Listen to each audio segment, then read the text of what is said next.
O te whaatalo whātu I lau whaafonga anga I le nei tai au, ma lole fo lau alo mai au tala o le nei fo I aso lua.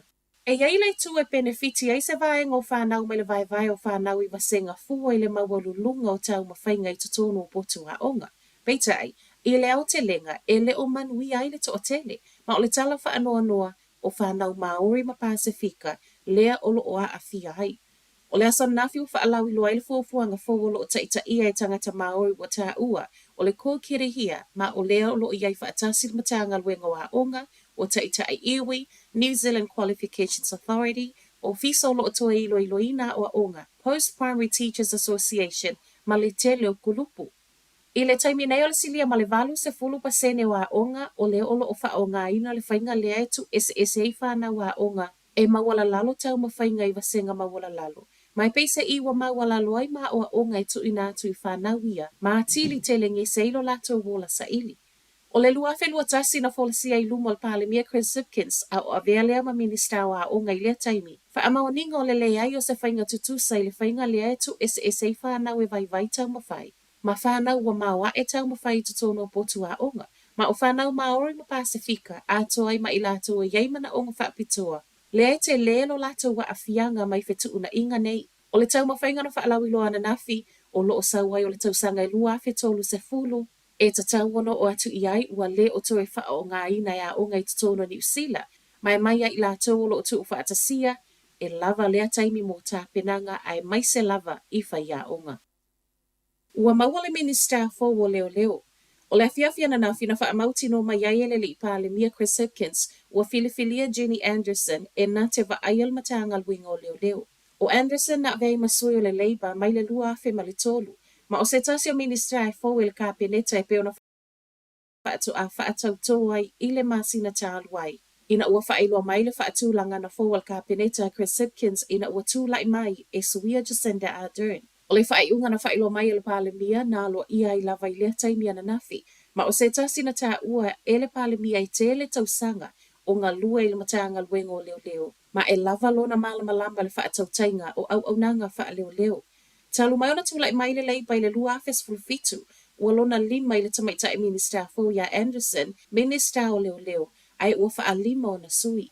O Anderson po sui tūlanga ai a Stuart Nash, le ana wha amawai le vaiasu tālu ai le mai atau tino ai, na ia tala noa I le komesino o leo wha atatau I le ono toe apili o se tasi o wha ai unga, e le itusai malona manatu. Fiwa tatali ia wha amalama, fiwa vili, to e su e atu le tuatu si lo wha asalala wai I lunga le opinga tawha ilangi, e le isa mea I au kilani. Iso enga le fair go a le TV tasi wa to e moli ma waile to atele o tangata ua ngau. Ma ua matua I le fia le kamupani o tā ua, o le Kiwi Window Furnishings po le KWF.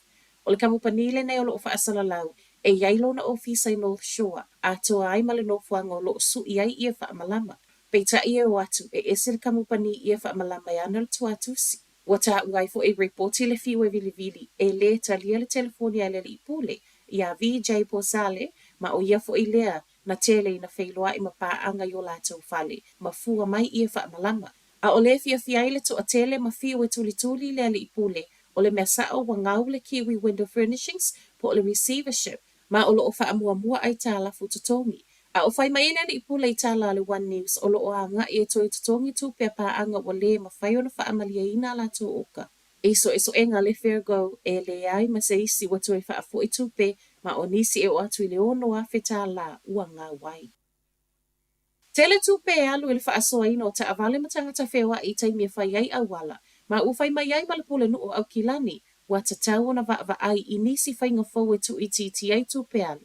Whaapei ma le tele o awala tapuni ma a fiai fe malanga inga.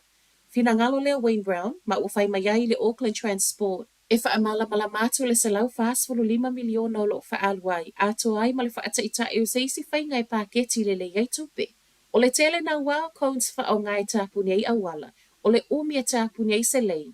Ato ma le umi tele wha ale le iai awala. O I tu umanei e le isao I le mawhauwhau le pule no. Ma ua tu ina mai ai fuafua ngai whaalele iai. O I tu o lo tau la I ai o le whai o se reporti tu a tai se whaatusa tu sai le tau ma le benefite o ngā luenga o lo whaia. Whaape ai le whaalele ia atili o pol kalame o whiutana inga ma kone karate o lo ngafa ma ngā luenga. O lo tali le leia le Auckland Transport le mana o le pule nuu Ai sili ai ona fia le toa tele e le o fia le tele o cones poloka ai awala. E ui moli mawanisi o avete avale. E poloka ai e le o faya.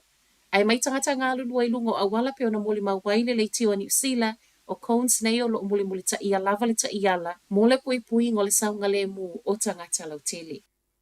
Matala muli, o le soe tu uai le minister wa i fafo New Zealand na naya mahu ta New Zealand mo saina. A wawhelo inga mata o saina fa peni se fa moe. O lea fa ato e malanga i leo se minister mai New Zealand nei i saina te alu mai le lua fes fulwiva. Ma ua fa le mai a fa manatu o le limas fulu tausanga o whainga fa paanga il va New Zealand ma saina. I le tausanga te alu ai. O whailo ingo le a whaia le i Beijing, ma o mata upo le atala noai na iau fiaia ia ta tau a tangata soifua si o manga fa pele tau wa Ukraine. E iei fo imata upu tau fa tau wa ingo le alo te ai. Ai mai se o le tu e mafuli i aile lango ni usila i mata upu fa avao malo male saunga le mu. O se whainga malango le ama wai fo ilava noa mahu tai whailo i ei mata itai o pisinisi ma au wai ai se tasi fa atasinga whaia fa apitoa. Mō ta maitai o lo tu la i mai o ni taitai. O tala na o le nei tai au, manuia le aso.